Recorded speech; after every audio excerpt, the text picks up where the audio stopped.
Bonsoir, mesdames et messieurs. Bienvenue à Versailles, où nous allons vous faire vivre, s'il plaise à Dieu, un événement considérable, la cérémonie d'ouverture officielle des 59e États généraux de la monarchie française.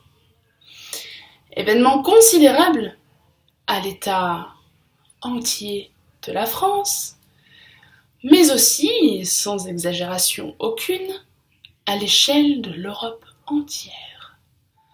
C'est d'ailleurs plus d'1 millier de représentants issus de toutes les régions françaises qui a été convoqué à Versailles à la suite d'un processus électoral inédit, m'a-t-on dit.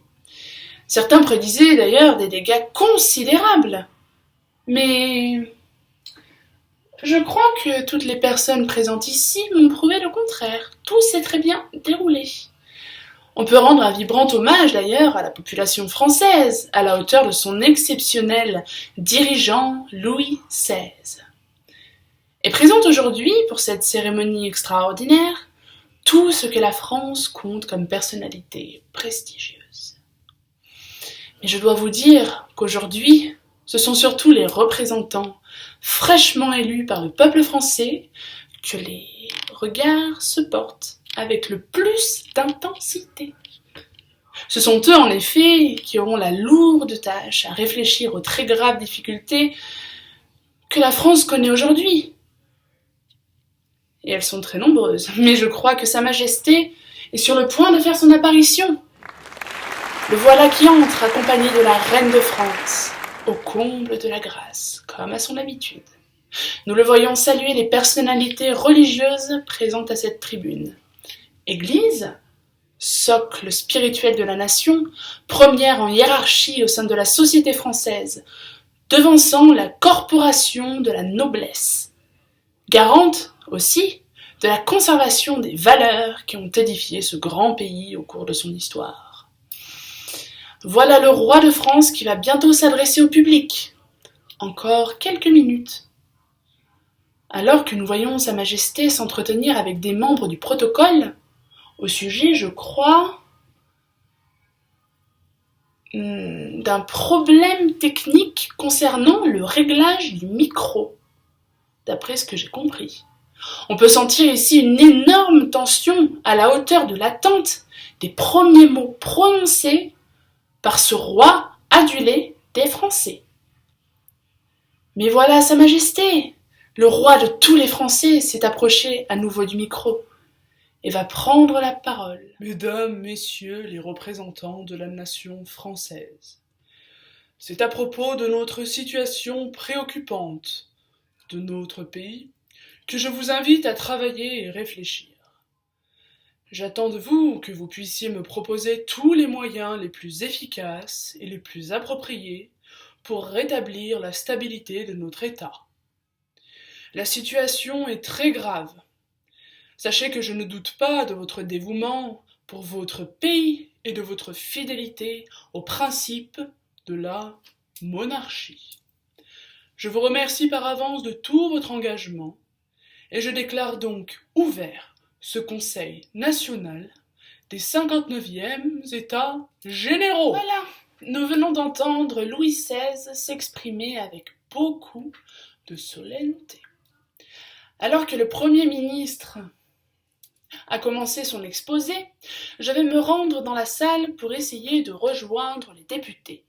Ça pourrait être très intéressant d'entendre leurs sentiments à l'égard de cette journée qu'on dit exceptionnelle. Pardon, je passe, pardon, oui madame, excusez-moi, je n'ai pas fait exprès, je ne vous avais pas vu. Ah, bonjour monsieur le député, excusez-moi. Pourriez-vous nous dire quelques mots en direct pour la population ibérienne? Je vois que vous êtes un député élu de la classe du tiers-état, une catégorie très valeureuse et très essentielle de la nation française, qui représente, si je ne me trompe pas, plus de 98% de la population. Est-ce vrai? Absolument. L'écrasante majorité de la population. D'où venez-vous, si je peux me le permettre? Je suis élu de Bourgogne. Oh, on y fait du très bon vin en Bourgogne. On aime bien boire là-bas, n'est-ce pas? Je vais vous dire. Je regrette que le roi n'ait fait aucune allusion à un point capital de ses états généraux. Voyez dans cette salle comment les députés de différentes catégories sociales du pays ont été séparés les uns des autres, chacun dans un espace réservé. Oh là là, vous êtes très sérieux. Un peu trop même. Quand demain nous allons travailler à proposer des réformes, si nous continuons à être divisés comme ça, alors effectivement, aucun changement profond de notre société ne sera possible. Mais vous êtes terriblement défaitiste. Je dois vous laisser, monsieur. Excusez-moi. Gracias. Ce Parlement national n'est pas vraiment national, puisque nous allons être divisés en 3 assemblées qui feront chacune des propositions dans leur petit coin en fonction de leurs petits intérêts. Rendez-moi mon microphone, s'il vous plaît, monsieur. Et les 2 assemblées de citoyens privilégiés qui représentent une infime minorité pourront dicter leurs lois à notre assemblée majoritaire à 98%. Je vais me fâcher, monsieur, vous êtes incorrect. Vous êtes horriblement aigri.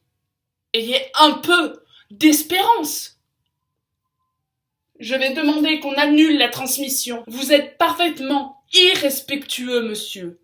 Vous représentez très mal l'esprit français. Bon, je crois que cette assemblée des États généraux de la France promet vraiment d'être captivante. Nous suivrons tout ça dans les jours prochains avec la plus grande curiosité. Alors que monsieur le Premier ministre continue son allocution décidément longue et à vrai dire très légèrement ennuyeuse, il est l'heure pour moi de vous dire au revoir. Je vous souhaite, mesdames et messieurs, une excellente soirée avec votre famille. Bon appétit. Nous espérons vous retrouver très prochainement sur notre antenne. Ici, Versailles, en direct de l'Assemblée des États généraux de la monarchie française. À vous, Madrid!